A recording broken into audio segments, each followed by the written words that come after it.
All right, here we are, day 7. We did it. Let's keep the glow and build on it. That's what this is all about today. So, today is about locking this in and leaving you with just a few concepts and tools that most people really never explain clearly, and you might not even find by scrolling or Googling. So, this glow up, it was really never about perfection. Let's just get that very clear. This was about understanding your skin and also understanding your body well enough so that you stop fighting with them and you can have the best glow up possible. So before we close this out, I just want to show you a few things that really change how you will think about glow up as far as like long-term concepts, because this isn't just quick fix, this is long-term. So one thing that was taught to me once was a piece of paper. If you take a piece of paper and you dip it in water, what I want you to see how the water goes upwards. So I want you to try this at home. Take a dry, like towel, paper, whatever you have. Dip the edge into water and you'll see that the water climbs upward all by itself. See how it's continuing to climb. So this is capillary action. Now imagine this is your skin and it works the same way.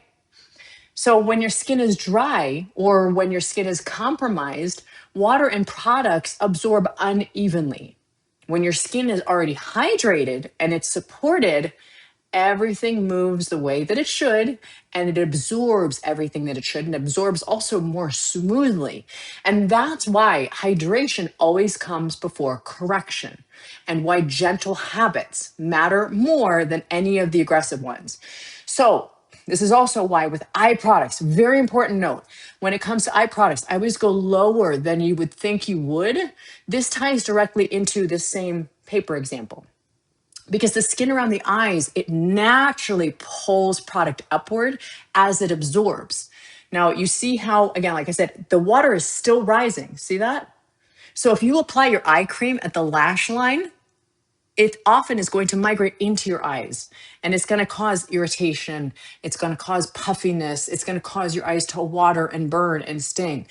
So again, that's why I always place my eye cream just underneath here, lower than you would think, along more the orbital bone. See, if you push, you'll feel the bone. And then just let the skin draw it up naturally. Okay. So that gentle application is always for the win here. So again, remember it's that ring finger because it's a softer muscle, and just tap on the orbital bone.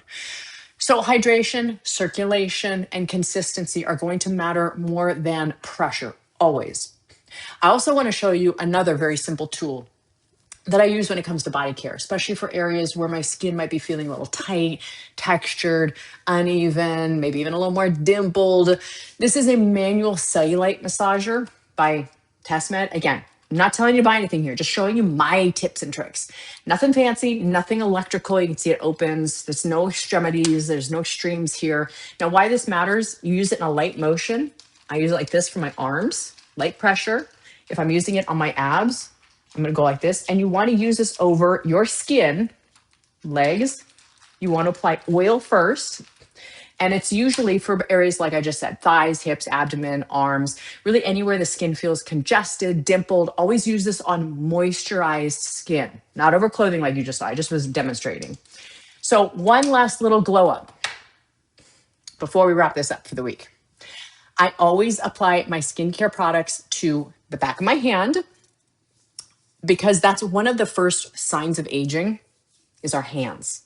We always think the face, but the hands are actually a telltale sign. So whenever I apply my skincare, I always put the excess on the back of my hands. Now, when it comes to my moisturizer, I'll even throw like a little bit in my hair. I know this sounds crazy, but it actually does work. It gives a little moisture to the hair. So this isn't about breaking things. It's not about forcing results. This is more about encouraging circulation and supporting skin health, body health. And we'll talk more about hair health another time, over time, because small, consistent habits, they always outperform the aggressive ones. So what this week was really about for you, if you zoom out, this whole glow up, it's not just about skincare. It's about reducing friction And that's internal, external. It's about supporting your body instead of fighting it. And it's about choosing habits that you can actually maintain for the long term, not just quick one and done. And that applies to everything: skin, body, movement, recovery, the nervous system health. So, Glow is really a system, it's not just one single product. And I really do hope you continue on this path of glowing up in multiple levels of our life, inside and outside. Consistent habits.